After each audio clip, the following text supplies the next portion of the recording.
દિલ્હીમાં પીએમ મોદી સાથેની વાતચીત દરમિયાન ગ્રુપ કેપ્ટન શુભાંશુ શુક્લાએ કહ્યું, જ્યારે હું વાયુસેનામાં જોડાયો ત્યારે મને લાગ્યું કે મારે ભણવું નહીં પડે, પણ પછી મારે ઘણો અભ્યાસ કરવો પડશે અને ટેસ્ટ પાયલોટ બન્યા પછી તે એન્જિનિયરિંગનો એક વિષય બની જાય છે. તો મને લાગે છે કે જ્યારે અમે આ મિશન માટે પહોંચ્યા ત્યારે અમે સારી રીતે તૈયાર હતા. મિશન સફળ થયું છે અને અમે પાછા ફર્યા છીએ, પણ આ મિશન અંત નથી, શરૂઆત છે.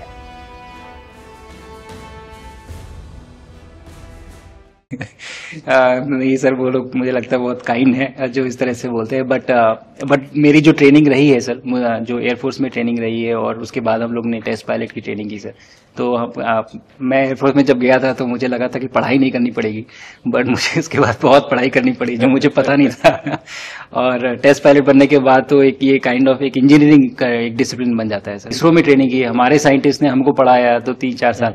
तो मुझे लगता है कि हम लोग काफी अच्छे से तैयार थे सर इस मिशन के लिए. जब पहुंचे, मैंने जो आपको होमवर्क कहा था तो उसका क्या प्रोग्रेस हुआ है? बहुत अच्छा प्रोग्रेस हुआ है सर. और लोग काफी हंसे थे मेरे साथ. उस मीटिंग के बाद उन्होंने मुझे चढ़ाया भी था कि आपके प्रधानमंत्री ने आपको होमवर्क दिया है. दिया तो है और बहुत जरूरी है सर. हमें इस बात का आभास था, मैं गया ही इसलिए था. मिशन तो एक सक्सेसफुल हुआ है सर, हम लोग वापस आ गए हैं, लेकिन ये मिशन अंत नहीं है, मिशन तो शुरुआत है. तो अरे तो मैंने उसी दिन भी कहा, आपने उस दिन बोला था सर, हमारा पहला कदम है, पहला कदम है सर. तो इस पहले कदम का मेन जो उद्देश्य था वो यही था कि हम कितना कुछ इससे सीख के हम वापस ला सकते हैं. लेकिन सबसे बड़ा काम होगा हमारे सामने, एक बहुत बड़ा एस्ट्रोनॉट का पूल होना चाहिए हमारे पास सर. हमारे सामने 40-50 लोग सर रेडी इस प्रकार का सर.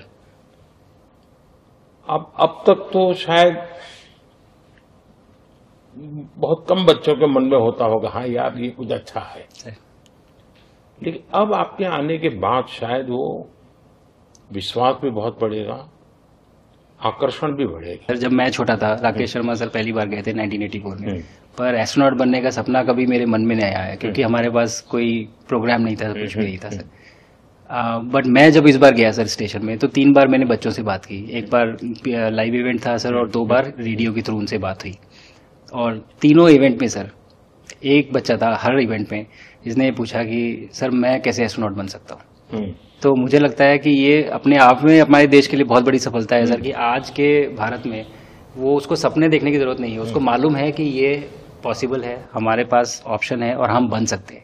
और आपने जैसा कहा सर कि ये जिम्मेदारी है मेरी, मुझे लगता है मुझे बहुत मौका मिला कि मैं अपने देश का रिप्रेजेंट कर पाया हूँ, और अब ये मेरी जिम्मेदारी है कि अब मैं ज़्यादा से ज़्यादा लोगों को यहाँ तक पहुँचाऊँ.